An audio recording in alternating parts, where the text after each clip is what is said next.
오늘도 우리 하나님의 은혜를 사모함에 나온 사랑하는 성도님들에게 하늘의 평강과 기쁨이 가득하게 되기를 바랍니다. 옆에 분에게 한번 인사하실래요? 하나님이 당신을 정말 사랑하십니다. 하나님께서 당신에게 복 주시기를 바랍니다. 하나님께서 당신을 지키시기를 바랍니다. 하나님께서 당신에게 평강 주시기를 바랍니다. 그렇게 되기를 바랍니다. 이 시대에, 이 과학 시대에 가장 큰 신앙의 적이 여러분 뭐라고 생각하십니까? 과학적 무신론이 가장 큰 신앙의 적이랍니다. 과학을 어설프게 하는 사람들은 신이 없다고 말합니다. 신이 없다고 생각하면 당연히 누구를 믿지 않을까요? 하나님을 안 믿지요. 그런데 여러분, 정말 이렇게 어마어마한 이 우주가 그냥 우연히 생겨났다고 생각하세요?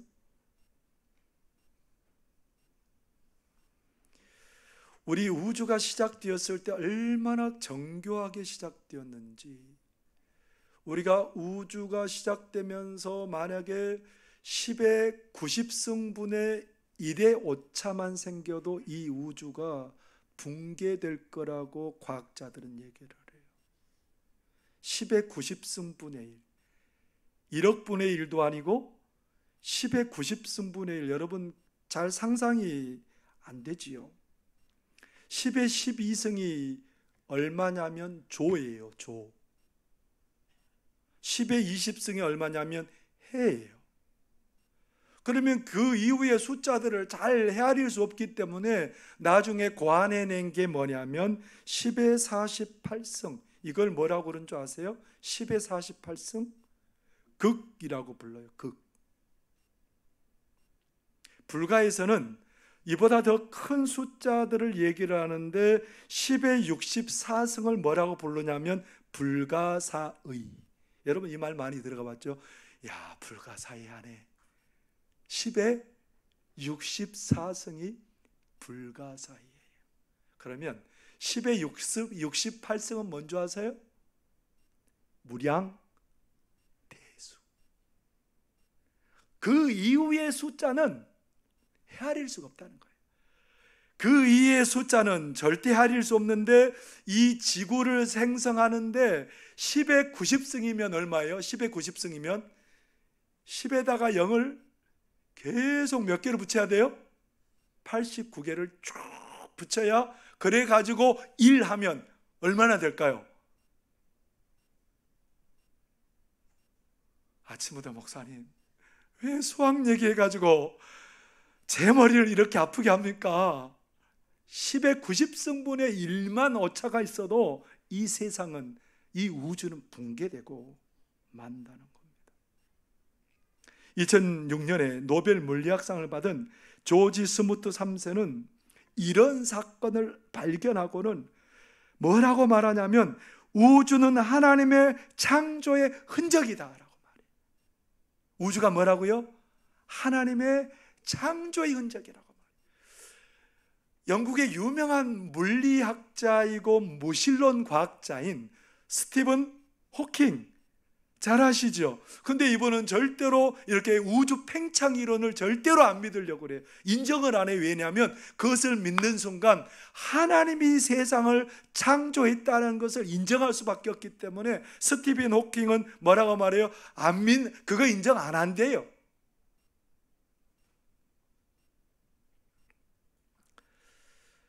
유명한 무신론자인 도킨스의 스승인 안토니 플루라는 철학자가 있습니다. 도킨스는 유명한 무신론자예요. 그런데 도킨스의 스승인 안토니 플루에게서 많은 영향을 받아서 이 도킨스가 유명한 무신론자가 됐는데, 안토니 플루는 어떤 사람이에요? 무신론자예요. 무신론자. 그런데 그가 2010년에 죽었는데 2007년에 무슨 책을 썼냐면, 이 무신론자가 평생 무신론자로 살아온 이 사람이 무슨 책을 썼냐면 신은 있다. 그래서 무신론을 따르는 많은 사람들이 얼마나 당황했는지.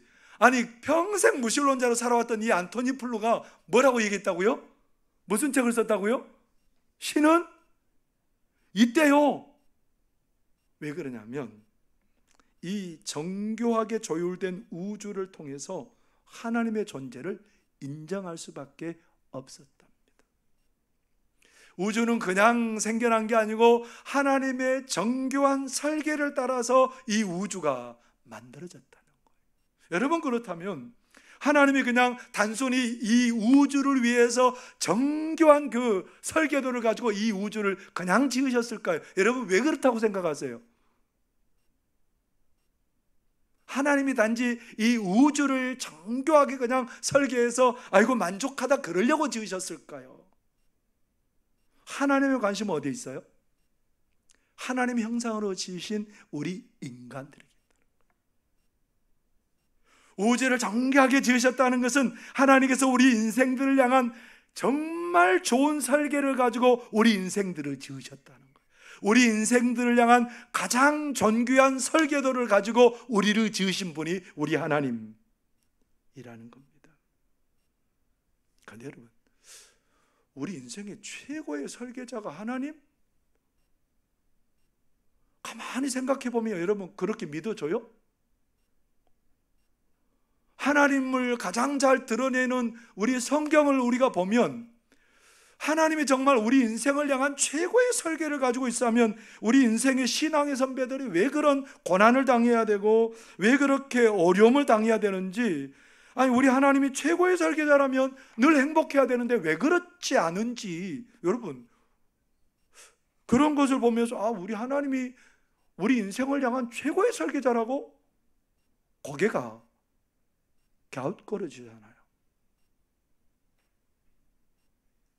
오늘 우리가 읽은 본문의 말씀도 그래요. 우리 예수님께서 십자가에 돌아가시기 전에 마지막 저녁을 잡수시고 제자들에게 마지막 고별 설교를 해요. 제자들에게 마지막 고별 설교를 하시는 말씀인데, 제자들은 이제 막 부푼 풍서처럼 가슴이 막 부풀어 있어요. 왜 부풀어 있냐면 이 제자들이 예수님을 따라다니면서 본 게 뭐냐면 오병이의 기적을 봤거든요, 눈으로. 이야, 저분이 저렇게 보리떡 5개 물고기 2마리로 온 남자만 5,000명 먹이셨으니 저분이 임금이 되면 우리 먹고 사는 문제는 끝이다. 걱정할 필요가 없다. 뿐만 아니에요. 우리 예수님 앞에 병자들이 오면 문제가 안 돼요. 어떤 병에 걸렸든지 어떤 악한 영적인 것들에 사로잡혔든지 우리 주님 앞에 오면 다 자유해지고 고침받는 역사가 일어나게 되거든요. 38년 된 병자가 그렇게 누워만 있었는데 예수님께서 일어나 네 상을 가지고 걸어가라 그러니까 이 병자가 일어나서 그 상을 가지고 걸어가는 거예요. 모든 사람들이 막 눈이 휘둥그레졌죠. 뿐만 아니라요, 나면서부터 소경된 자가 예수님 앞에 왔는데 그 눈이 활짝 뜨여졌습니다. 그것만 아니라요, 우리 예수님께서 죽은 지 나흘 된 나사로를, 냄새난 썩은 냄새나는 나사로를 그 무덤에서 살려냈거든요. 와우! 누구가 이제 그들의 희망이 된 거예요? 예수님만 계시면 우리는 문제가 없다는 거예요. 이제 그 예수님이 예루살렘에 올라가면 왕이 되고 우리는 예수님 좌우편에 앉아서 권세를 누리고 부를 누리고 이제는 우리 모든 것들을 보상받을 날이 됐다고 생각을 해요. 얼마나 행복하게요. 베드로, 안드레, 이 사람들 생업을 하면서 전혀 어려움이 없었던 사람들이에요.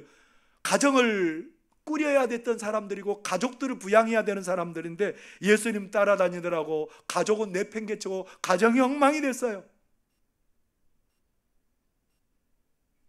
야고보와 요한도 아버지의 가업을 물려받아서 고기 잡는 일에 쓰면 행복하게 잘 살았을 텐데 이제 어떻게 해요? 그런 것들을 못하게 됐으니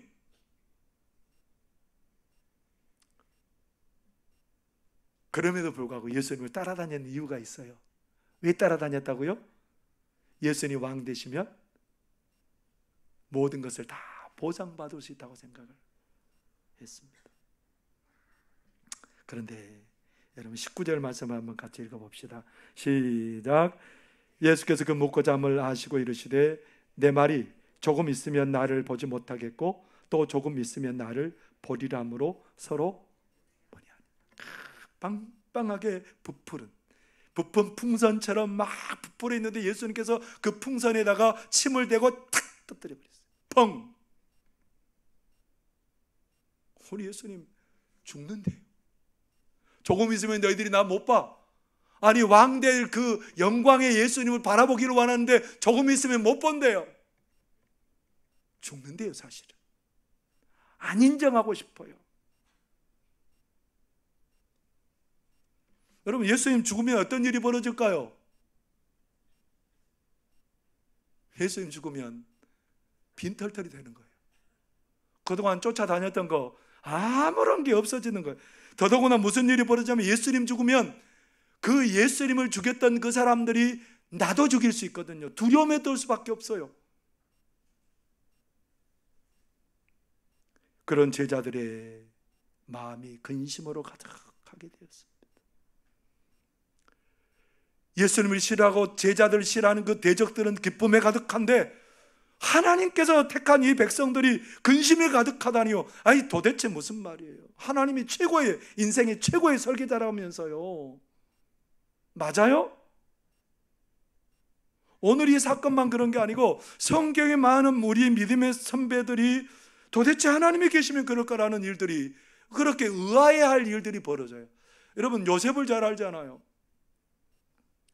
야곱의 11째 아들 요셉입니다. 아버지의 사랑을 독차지한 사람이에요. 그런데 그 요셉이 어느 날 꿈을 꾸고 형들에게 얘기합니다. 형, 꿈에 우리가 곡식단을 먹는데 내 곡식단 주위로 형들의 곡식단이 둘러서더니 절을 했어. 그러니까 이 형들이 의학합니다. 네가 우리 왕이 된다고? 또 꿈을 꿨어요. 해와 달과 11별이 요셉의 별을 향해서 절한다는 거예요. 형들이 막 미워 죽겠어요. 요셉의 얼굴만 안 봤으면 좋겠어요. 잘못한 것도 아버지한테 다 고자리를 해서 들키게 하고, 그래서 어느 날 이제 요셉이 형들이 이제 양을 치고 있는 곳에 아버지 신부는 갔는데 형들이 쾌재를 불러요. 잘왔다, 너 죽었다. 이제 이 요셉을 죽여서 우리가 제 꿈이 진짜인지 아닌지 한번 실험해 보자고 요셉을 이제 죽이려고 그랬는데 그 형제들 루벤이 뭐라고 말해요? 우리가 형제를 어떻게 죽이면 되겠냐? 우리가 그 요셉을 어떻게 하자는 거예요? 살려놓잖아. 그래서 구덩이에다가 던져버리자. 죽이는 말자. 루벤의 생각은 뭐였냐면 요셉을 형제들 몰래 나중에 데려다가 아버지한테 다시 데려다 주려고 그런 계획을 가지고 있었어요. 근데 루벤이 어딜 가고 없는 사이에 다른 형제들이 요셉을 구덩이에다가 이렇게 건져내서 팔아버렸어요. 애굽에 가는 상인들에게. 그래서 애굽의 시대장 보디발의 집에 그 노예로 팔려간 거예요. 아니, 하나님이 살아계시면 어떻게 그래요? 형제들이 동생을 어떻게 팔아요? 하나님이 좋은 설계도 가지고 계셨으면 루벤을 통해서 건져내서 아버지 앞에 돌려 보내주셔야지요. 하나님 우리 인생의 최고의 설계자 아닌 것 같아요.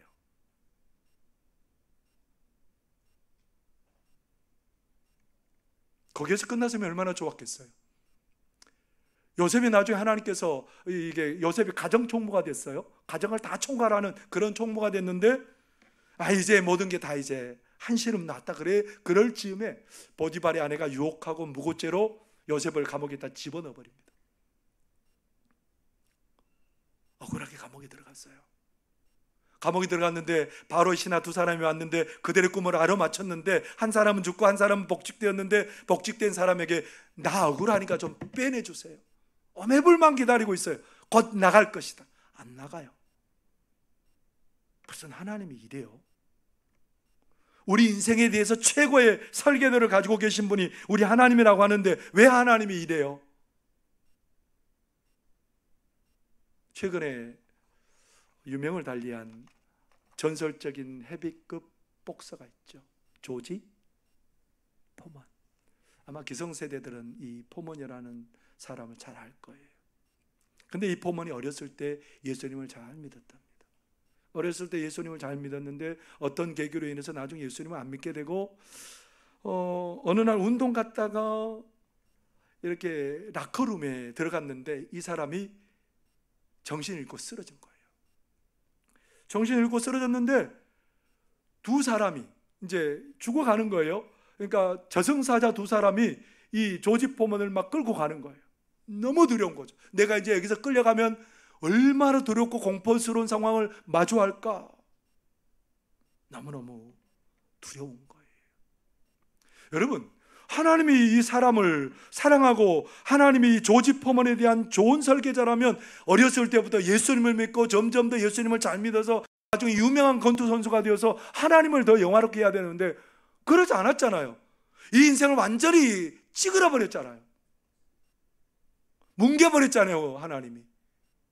그런데 어떻게 그 하나님을 가장 좋은 인생의 설계자라고 우리가 말할 수 있을까요? 여러분은 어떻게 생각하세요? 우리 하나님이 내 인생의 가장 좋은 설계자입니까? 그렇게 여러분 믿으세요? 이런 상황이 이렇게 있는데요? 이런 증거가 있는데도 믿으세요?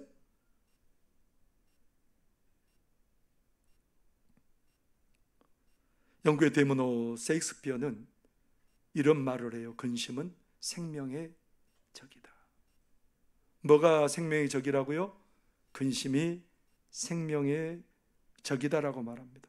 염려와 걱정과 근심은 우리 건강을 해칠 뿐만 아니라 우리 삶 전체를 파괴하는 무서운 힘을 가지고 있다.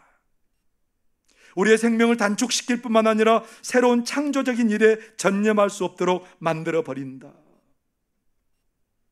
그래서 시카고 대학교에서 연구를 했답니다. 65세 이상 된 분들을 대상으로 1064명을 그렇게 모집해서 연구를 했어요. 이 사람이 걱정과 스트레스에 얼마나 반응을 보이는지. 그래서 3년과 6년 사이에 그 사람들 한 사람 한 사람 이렇게 검증을 해보니까 그 스트레스와 걱정이 많은 사람들은 치매 걸릴 확률이 2배가 높다는 거예요. 그런데 인생이 좋은 설계자라고 하시는 그 하나님이 그것을 아시면서도 왜 우리 인생들을 건강과 염려와 두려움에 몰아넣고 있는 걸까요? 성경에 나오는 많은 신앙의 선배들이 근심과 걱정을 안고 살았습니다. 하나님을 찬양하는 그 찬송가 속에서도 걱정하는 일들이 얼마나 많이 등장하고 있는지 몰라요. 찬송가 486장의 가사를 여러분 눈여겨볼 필요가 있어요. 1절에 보면 이 세상에 근심된 일이 많고 참 평안을 몰랐구나. 내 주 예수 날 오라 부르시니 곧 평안히 쉬리로다. 2절에 보면 이 세상에 곤고한 일이 많고 참 쉬는 날이 없었구나. 내 주 예수 날 사랑하시오니 곧 평안히 쉬리로다. 3절에 보면 이 세상에 죄악된 일이 많고 참 죽을 일이 쌓였구나. 내 주 예수 날 건져주시오니 곧 평안히 쉬리로다. 헨리 길모어라는 사람이 쓴 찬송시입니다. 이분은 아일랜드에서 태어나서 어업을 고기를 잡는 선원으로 방황하며 세월을 살았습니다. 방황하며 세월을 살았던 그가 나중에 미국에 들어가서 정착하며 살면서 의학을 공부해서 의사가 되었습니다. 그리고 주일학교 찬양대 지휘도 했습니다. 원래 이 486장의 원래 가사의 제목은 뭐냐면 천국의 쉼이라는 제목입니다. 여러분, 하나님이 이 길모어를 좋은 설계를 가지고 있으면 어렸을 때부터 잘 믿고 방황하지 않고 그렇게 잘 승승장구하셨어야 되는데 그는 뭐가 있어요? 어려움이 있었던 삶이에요. 방황하는 삶이었어요. 내 인생에 곤고한 일이 많고 죽을 일이 많고 죄악된 일이 많고 참 죽을 일이 쌓였다는 거예요. 하나님이 좋은 설계자라면서요, 최고의 설계자라면서요. 근데 왜 그래요? 오늘 우리도 근심이 많습니다. 자신의 문제 때문에 근심하고요, 자녀들의 문제 때문에 근심하고요, 직장의 문제로 근심하고, 부모님의 문제로 고민하고, 질병의 문제로 고민하고, 물질의 문제로 고민하고, 관계의 문제 때문에 두려워하고 염려하고 고민하는 우리들 아닙니까?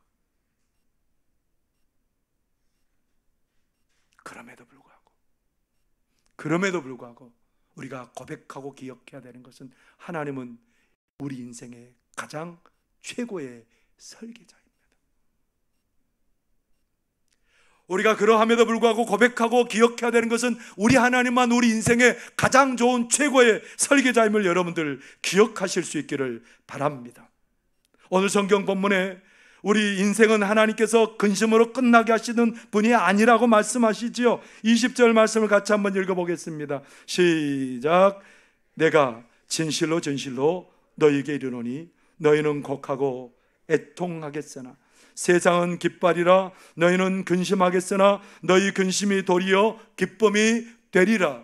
뭐라고 말씀하세요? 너희 근심이 도리어 뭐가 되리라? 기쁨이 되리라. 너희 근심이 기쁨이 되리라. 무슨 말입니까? 하나님께서 잠깐의 근심을 하였지만 그 근심을 다 덮고도 남을 만한 기쁨으로 가득하게 채우시겠다는 그런 의미를 말하고 있습니다. 그래서 해산하는 여인의 비유를 들어주죠. 옛날에는 아이를 낳는다는 게 생명을 거는 일이에요. 요즘은 아니에요. 요즘 병원 가면 괜찮아요. 제왕절개도 되니까요. 난산이 문제가 아니에요, 요즘은. 그런데 옛날에는 아이를 낳는다는 게 이거는 죽음을 각오하는 일이에요. 걱정이 태산 같죠. 근심하는 일이 많지만 아이를 낳고 보면 그 기쁨 때문에 그 근심이 다 사라져버리고 만다는 거예요. 이 제자들 잠시 있다가 없어질 것들을 붙들고 살았으면 허무했을 거예요. 근데 우리 예수님께서 죽음 십자가에 죽으시고 부활하심으로 말미암아 그들에게 영생을 주셨습니다. 그들에게 부활의 은혜를 주셨습니다. 하나님의 자녀가 되게 하여 주셨습니다. 하나님이 함께하는 임마누엘의 복을 그들이 누리도록 하나님이 은혜 주셨습니다. 하나님께서는 그들에게 모든 것들을 주신다고 하십니다. 예수 이름으로 구할 때 다 주신다고 말씀하십니다. 예수님께서 그들을 보시고 또 보시고 그들을 늘 지켜보신다고 말씀하십니다. 이보다 더 큰 기쁨이 어디 있겠어요? 세상이 줄 수 없는 것을 하나님이 주신다고 말씀하세요. 그래서 이렇게 고백합니다. 24절 말씀 한번 같이 읽어볼까요? 시작. 지금까지는 너희가 내 이름으로 아무것도 구하지 아니하였으나 구하라. 그리하면 받으리니 너희 기쁨이 충만하리라. 기쁨이 충만하게 하시겠다는 거예요. 하나님이 그 근심을 다 덮어주시겠다고 그렇게 말씀하십니다. 하나님은 우리 인생의 최고의 설계자이기 때문에 그렇습니다. 요셉을 하나님이 가만 냅뒀을까요? 그 요셉 끝장날 것 같아서 감옥에서. 그런데 인생의 최고의 설계자이신 우리 하나님께서 바로가 꿈을 꾸게 하시고 누구도 해석하지 못한 바로의 꿈을 요셉이 해석합니다. 그래서 요셉은 국무총리가 되었고, 그래서 14년 동안 그 애굽 땅을 다스리면서 그 땅을 건졌을 뿐만 아니라 그 주변의 민족들을 살리고 나중에 야곱과 형제들을 불러서 그곳에서 잘 살아가도록 합니다. 그런데 요셉이 두려워하는 형들에게 한 말이 뭔지 아세요? 형님들, 우리 하나님 인생의 최고의 설계자입니다. 나를 먼저 이곳에 보내신 분은 형님들이 아니고 하나님입니다.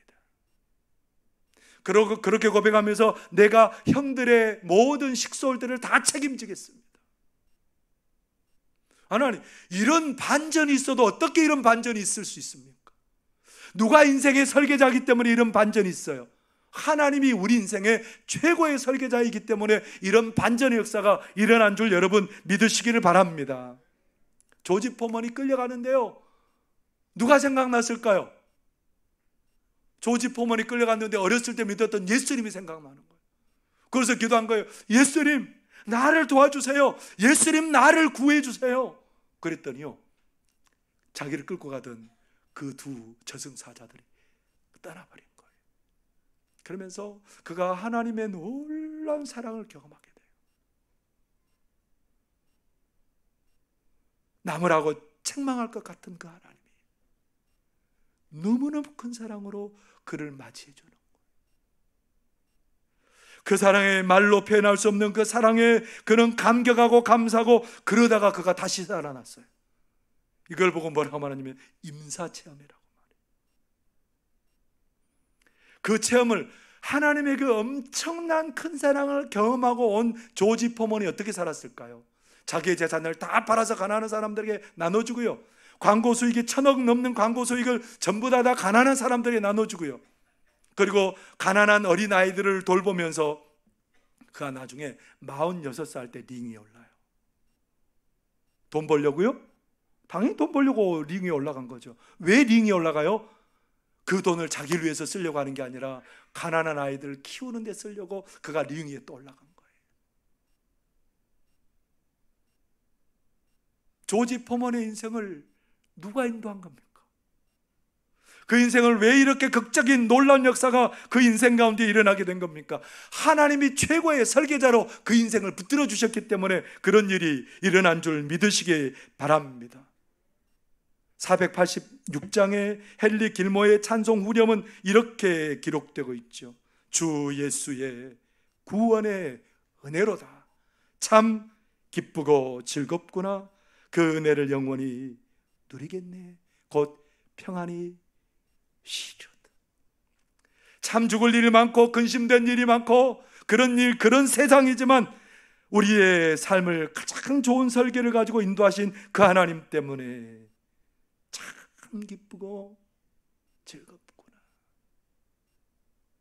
그 평안을, 그 은혜를 영원히 누리겠네. 우리 하나님은 우리의 삶의 근심과 고통도 기쁨과 복으로 바꾸시는 최고의 설계자이십니다.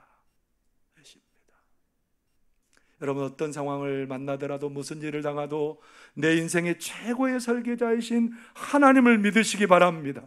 그 하나님이 여러분의 삶을 인도해 주실 줄 믿습니다. 은혜로 채우실 줄 믿습니다. 복으로 채우실 줄 믿습니다. 그 하나님만 의지하고 살아가시기를 바랍니다. 기도하겠습니다. 사랑하는 하나님 아버지, 고맙고 감사합니다.